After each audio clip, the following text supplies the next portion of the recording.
These are people who are supposed to aid you and me to keep the commandments of Jesus. To keep the commandments of Jesus. Are they doing it?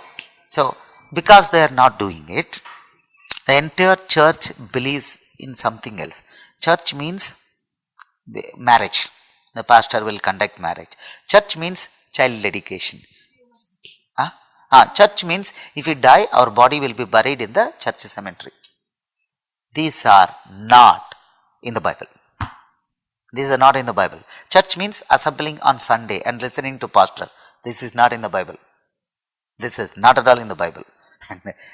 Should we not assemble? Yes, we should assemble. Hebrews 10, 24, 25. We have to assemble. Why for? We will see that.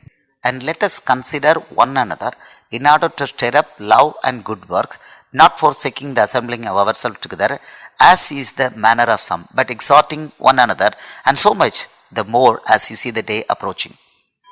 This is one sentence. You can see a comma in between. Verse 24 and 25, they form one sentence. You cannot split. So it says, and let us consider one another. The assembling of ourselves has got a meaning. Number one, there is an agenda that we have to consider one another. If somebody has a trouble, we have to help that person out. If Sangeeta has a problem, everybody has to put together effort to see that she comes out of the problem. Consider one another. Second is the gathering, church gathering is to set up love and good works. You have to love. When you assemble, you have to have love. There should be exchange of love. There is no formal relationship. That somebody talking from the stage and others listening. That is not at all church. And you can see, and the next one another. It says, and good work. Good work. We have to do good work. God has given the definition for good work. Matthew 25, 33 to 46. We will see that later. He has defined what is good work. And through John the Baptist also, he has defined the works of salvation. I will show that also. Now here we see, for not forsaking, assembling of ourselves together, as is the manner of some, but exhorting one another. We have to counsel one another. It is not one man talking. A church gathering is a grapevine. Now we are using a mic because it is recording. It will have to go out to other people. Otherwise, mic is not permitted. Not needed. Not needed. And we have to assemble like in a circle, either on the chair or on the floor. We sit, discuss. That is called church gathering. True church gathering. No man is greater than the other. Everybody is equal. Everybody has to grow. Everybody has to counsel. Everybody has to exhort one another. It says exhort one another. So it is for taking care of one another. Second, for showing love. Third, for counseling one another. These are all from the commandments of Jesus. He said in John 13, 34, 35, a new commandment I give to you, that you love one another as I have loved you, and you also love one another. By this, all will know that you are my disciples, if you have love for one another. This is the most important commandment. He says new commandment. You have to love one another. You should not look at status. You should not look at color, race, caste, anything. It is not permitted. It is not at all permitted. It's not at all permitted. Everybody is equal. Everybody is a child of Jesus. So this is it.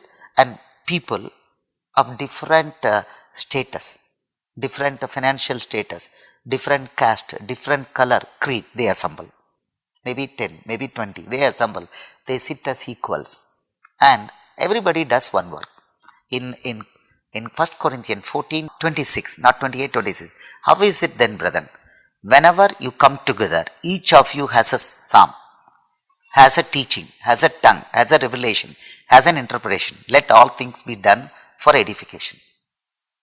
Let all things, each one, let all things be done for edification. Everybody has to do it.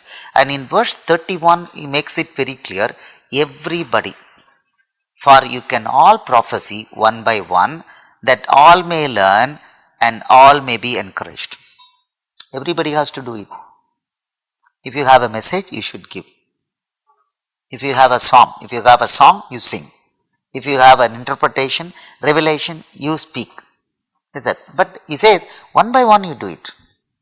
Don't do it together. Let it not be a commotion. Let the church gathering be an organized one. That there should not be any leader, but you do it one by one. And he explains, when somebody starts the revelation, you keep quiet, let him speak. He gives the order. He gives that order. And he says, let that all may learn and all may be encouraged. Everybody has to give message. Everybody has to sing. Everybody who has got an anointing should speak, give the revelation. A church is not some place where one person speaks and other persons listen. No. That's not church. That's not church. This one is a teaching. I've come here from another nation, and this is meant for gospel for the non-believers, but other people have come, so the Holy Spirit is giving a mixed teaching. Holy Spirit is giving a mixed teaching, which is new for somebody like Sister Parameshwari, who is a Hindu. This is also new for the born again people, because this is not taught in the churches, because the church is not in the hands of Jesus. A church is a place. It's not a place. A church is an assembling of God's children. How many? Matthew 18:20. For where 2 or 3 are gathered together in my name, I am there in the midst of them. So, to form a church gathering, to do a church gathering, how many people you need? 2 or 3. Do you need a building? The Bible says no. The Word of God says no. Churches have assembled only in houses, not in separate buildings. There is not even once where the churches assemble in separate buildings. We can see it, Romans 16:5. Likewise, greet the church that is in their house. Greet the church in their house. Colossians 4:15.